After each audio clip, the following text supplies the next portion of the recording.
Hello dear student, स्वागत है आपका मेरे YouTube channel study point by Sonia में। बच्चों, आज हम सामाजिक विज्ञान भूगोल की वर्कशीट नंबर 3 सॉल्व करेंगे, जो 25 सितंबर 2020 की वर्कशीट है और क्लास 7th के लिए है। इसमें बच्चों आपको अपना नाम और अपने क्लास टीचर का नाम लिखना है। ये वर्कशीट है पर्यावरण की और टॉपिक है इसका जलमंडल। तो जलमंडल को हम रीड करते हैं। क्या इसमें बताया गया है? जल के क्षेत्र को जलमंडल कहते हैं, यानी पृथ्वी पर जहाँ भी जल है पूरे को क्षेत्र को जलमंडल कहा जाता है।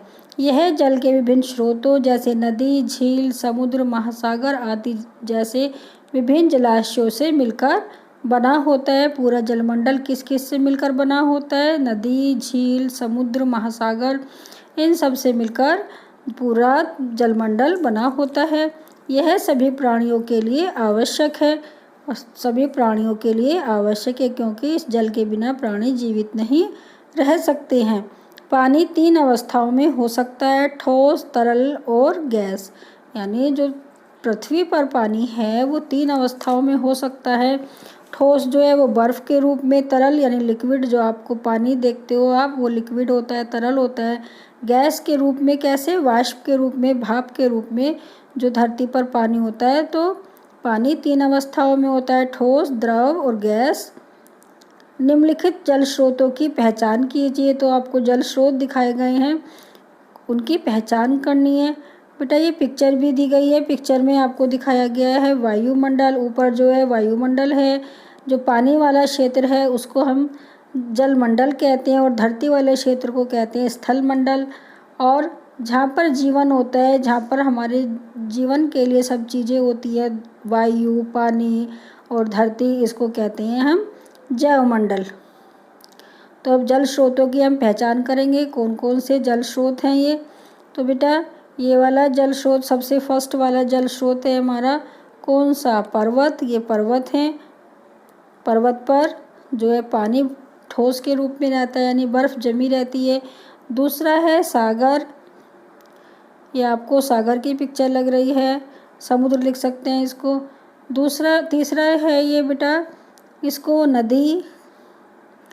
ये नदी की पिक्चर है। ये आपको दिखाए गए हैं झरने।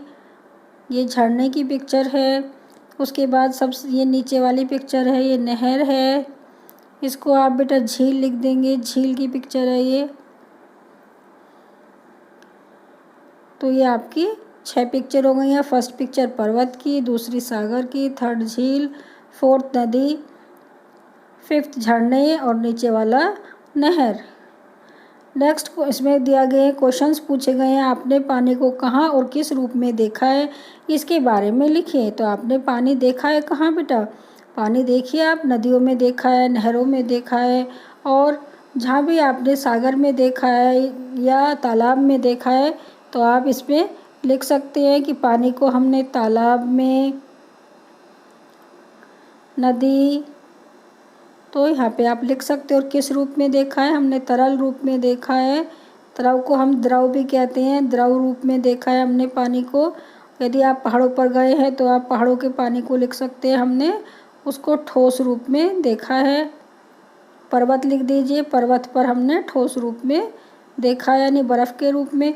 नेक्स्ट है, आपको कैसे लगता है कि पानी सभी जीवों के लिए आवश्यक है? तो आपको कैसे पता चला कि जो जीव हैं, सभी जीव जंतु हैं, उनके लिए पानी आवश्यक है? तो बेटा पानी तो सभी जीवों के लिए आवश्यक है, क्योंकि हमारा शरीर ही पानी से बना है। किस प्रकार बना है? शरीर का 2/3 हिस्सा पानी या तरल पदार्थ का बना होता है। जो हमारा शरीर है वो पूरा किससे बना होता है? 2/3 भाग उसका पानी से बना होता है।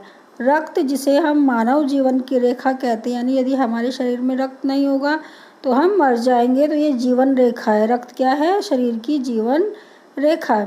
उसका भी 83% पानी होता है। तो बेटा यदि हमें शरीर में पानी नहीं मिलेगा तो हम क्या होगा? जीवित नहीं रह पाएंगे। तो इसलिए हमारे शरीर में पानी बहुत अधिक ज़रूरी है। हमारे क्या, सभी जीवों के लिए।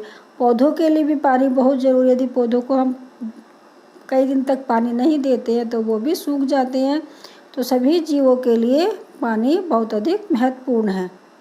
तो बेटा आपकी वर्कशीट ये सॉल्व हो गई है। यदि आपको मेरे द्वारा सॉल्व की गई वर्कशीट पसंद आई हो तो लाइक कीजिए, चैनल सब्सक्राइब कीजिए और अपने फ्रेंड्स के साथ वीडियो शेयर कीजिए। थैंक यू फॉर वॉचिंग बच्चों।